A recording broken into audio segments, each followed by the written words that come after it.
wonderful. Supriya, she's a senior software specialist here at ISED in Bangalore. She holds a master's in computer science from Mumbai University, and her areas of specialization are relational database systems, object-oriented systems, and software engineering. She's got it. Currently, she is heading a team at CDAC developing ICT applications in education and the AMP project team, which she'll tell us about, I'm sure. Thank you. It's at the end, so for questions, and if you don't come up with questions, we'll ask each other questions.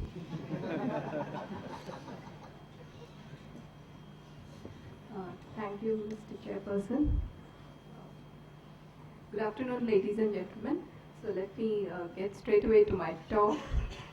I'll be talking about AMP, which is a web-based e-government solution for managing international aid. And AMP is the acronym for Aid Management Platform.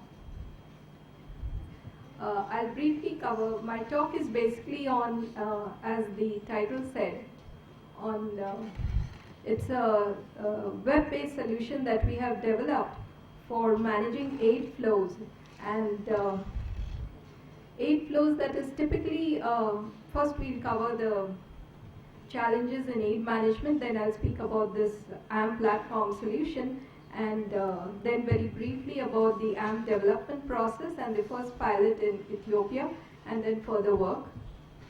So let me get on to the topic of aid management. Now, aid, what I'm talking of here is the overseas financial, it's a financial assistance which a country receives from external donors. So that is the aid I'm talking about. And aid management is really a very challenging problem, and it is a very important activity for developing country governments, especially the less developed countries like the African countries and other countries, because a large part of the economy of these countries depend on external overseas assistance from several international banks, from multilateral and bilateral donors. So these countries carrying out the aid management activities of planning, you know, all several $1 billion of aid gets pumped into these countries for developing several sectors in the economy. But how does the country really effectively use all that financial assistance that is given to the country? Well, that is the issue of aid management. How does the country actually plan usage of these aid resources, and how does the donor as well as the government monitor the usage of aid, and also both the government and the donors, the government has to generate several reports back, which is given back to the donor, so that both make sure that the aid is effectively being utilized. So carrying out all these aid management activities is really a big challenge in these less developed countries. Mainly because there is no systematic process in place to carry out these activities, in the sense that the data collection on the aid flows, you know, for example, in Ethiopia, and which will also be true for other less developed countries, the aid comes in several forms. The aid is dispersed in several forms to the country. That is, some of the aid goes directly to the government, some aid goes directly to some department in the government, some particular ministry, some aid goes directly to an NGO. So how does the government actually get the total picture of what is the total amount of aid coming into the country and how it is being utilized? So there aren't proper processes in place to gather all this information and analyze it. So that hinders the actual usage of the aid that is coming into the country properly for where it is needed. So there is incomplete information on aid flows, and most of these processes are supported by paper-based, you know, paper reports on all these aspects. So analyzing this information and using it in a timely manner for decision making at the national budget planning level becomes difficult. And to compound this problem, a country like Ethiopia, for example, and which is also true of other countries at that same, they receive aid from a large number of donors, and each donor has their own reporting procedures, and that further. So, the country will have one department or one team in the finance ministry who will cater to the European aid which comes from the European countries, one from America, one from other Nordic Development Fund, etc. So, each donor imposes their own monitoring and reporting procedures, and it's a drain on the administrative capacity of these poor countries to actually carry out all these activities and generate the reports and deliver it to the donors. So this results in high transaction costs, and a significant proportion of the aid that comes to the country gets utilized in simply aid management activities. So, and that effectively lowers, how much of the aid really goes into the development activities. It gets reduced. So these problems can be addressed with the application of ICT, and we have the Development Gateway Foundation and the World Bank, and along with the government of Ethiopia, they have conceived this aid management platform, which is a web-based application which will address all these issues and help to streamline aid management activities. And this can be used by several other countries. Of course, Ethiopia has agreed to be the first country to pilot this solution. Addressing aid management has been taken up at the international level, and there have been several high-level forums. One, the Rome High-Level Forum on Aid Harmonization in Feb 2003, and followed up by the Paris High-Level Forum on Aid Effectiveness. And in these forums, both donors and government representatives have pledged that they will do something committed to actually improve aid management activities. So the AMP platform, the goal of this AMP is to provide a web-based e-government solution to facilitate and improve aid management activities between aid recipient institutions, that is, the users will be the government representatives, NGOs, civil societies, the recipients of aid, and the donor organizations. So basically, it will help capture all the aid flows in a systematic fashion in one repository. And all the stakeholders in aid management can access this information in a timely manner, and this will help make the aid management processes more transparent and efficient, and of course it will reduce the costs in aid management activities and thereby improve the aid utilization. The AMP project was awarded by the Development Gateway Foundation to CDAC as part of projects of the India ICT Research and Training Center, and we started work on it from Jan 04.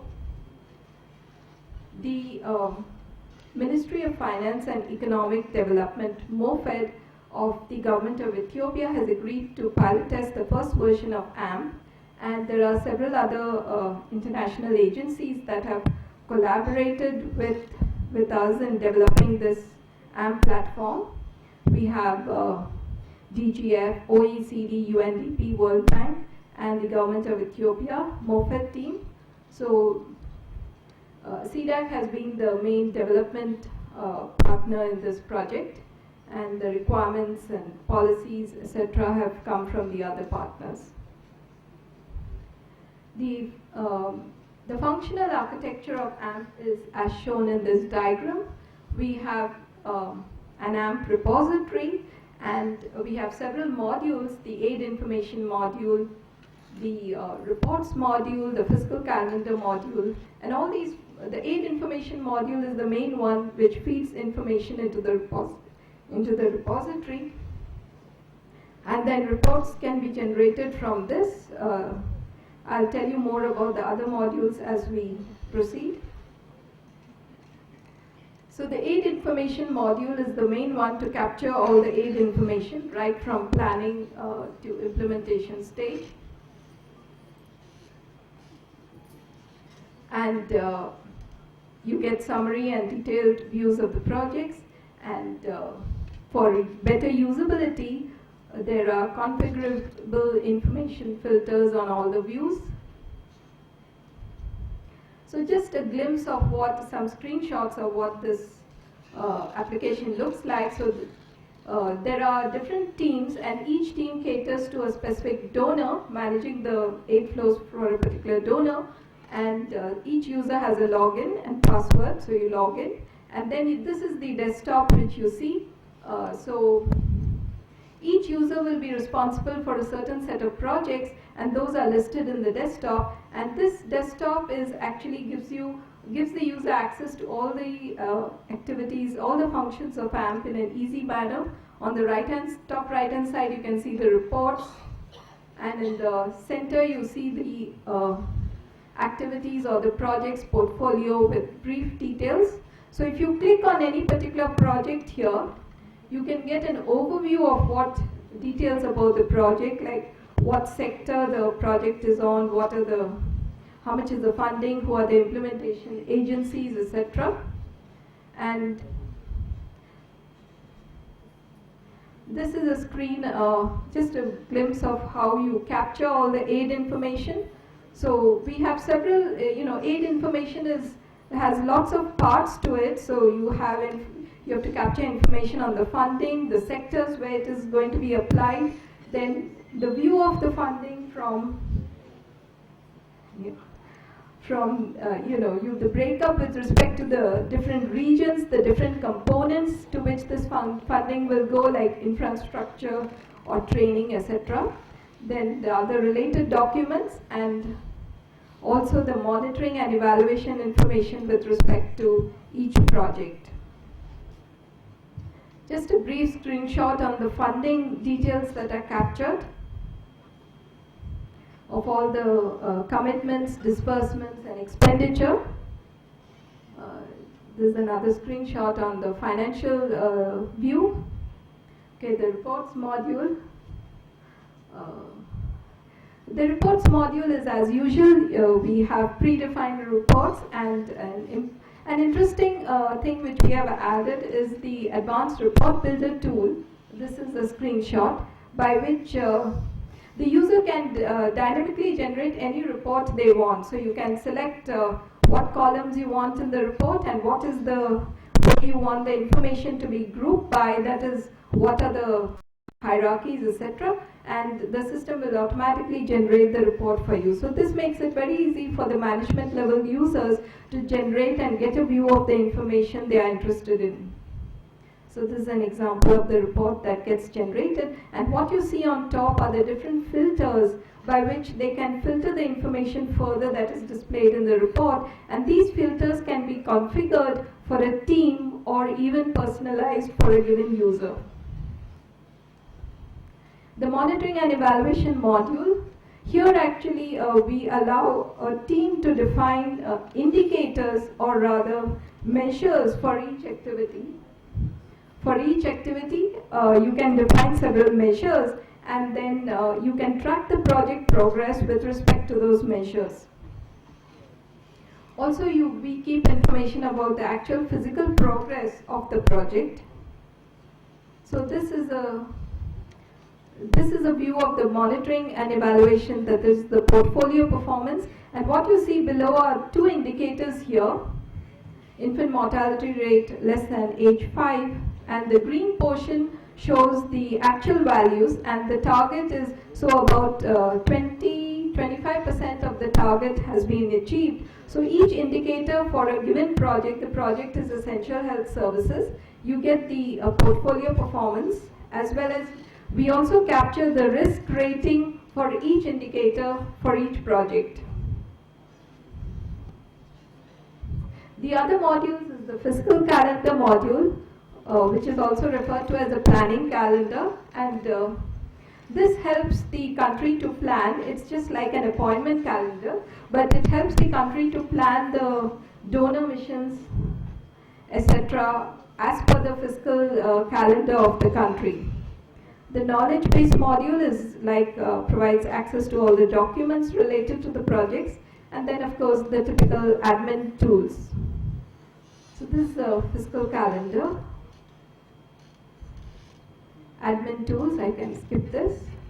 The deployment process, first a needs assessment is done, and then a proof of concept is shown to the government officials, and then we go on to the full-fledged implementation of AMP. The pilot in Ethiopia has been installed in May 05, and it has been very successful. The first two modules, aid information and reporting modules, have been released, and since then we have been making regular quarterly releases with new functions and bug fixes and change implementations. The whole system has been developed using open source softwares. All these have been used. And further work, the platform enhancements are being done. That is, work is underway to integrate AMP with financial management systems that are used by countries. There is something called freebalance.com, and that software is being integrated into AMP, and also to provide GIS support. And AMP is also being taken to other countries, Bolivia, Maldives, and Haiti. Proof of concepts have been developed for these countries. Thank you.